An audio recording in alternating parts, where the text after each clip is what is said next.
harvesting kangkong. I think dyan naging yellow. So dito guys, sobrang ganda ng tubo niya.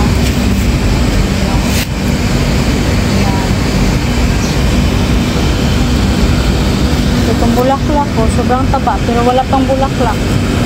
Where is the flower, sir? Flower will start now, it's growing.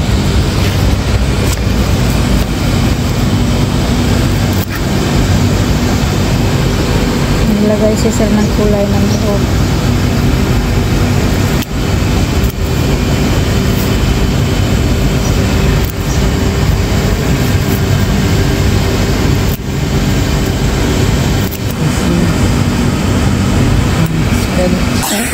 Sorry. Okay yan guys. Sir, this is also vegetable. Yes. All leaves are vegetable.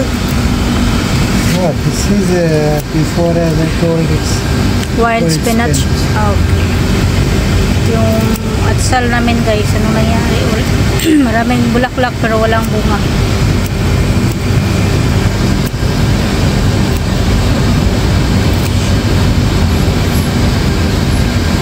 Yan guys, yung kangkong sobrang nakakatuwa kasi sobrang taas na niya.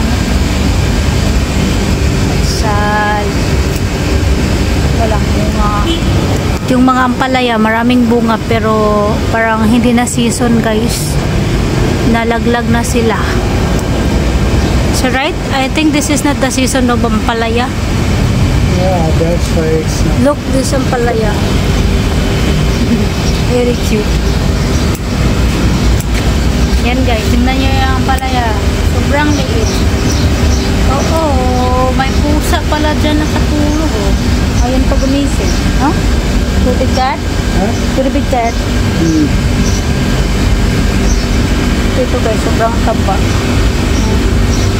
May bulaklak din.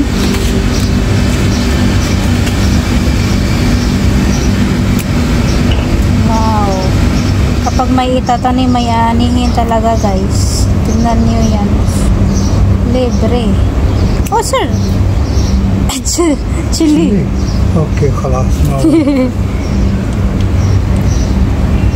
Yan, yung chili na kuha din ni sir. Yan ang chili. So, sobrang taba ng mga bulaklak na ganyan guys. Kasi mainit na. Season kasi nila yan kapag mainit. Pero natutuwa ako nitong sobrang cute na ampalaya guys. So, tingnan nyo yan, sobrang cute. Sobrang liit.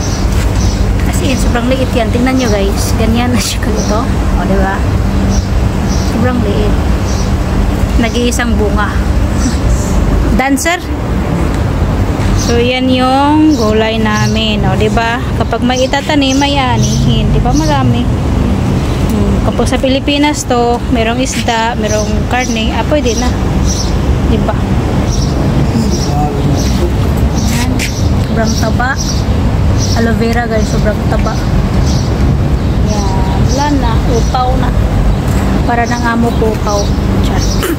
O, ayan guys. Yung harvest ni Seth. Okay, bye-bye. See you very fresh, very new. At meron pa kaming pusa. Ah.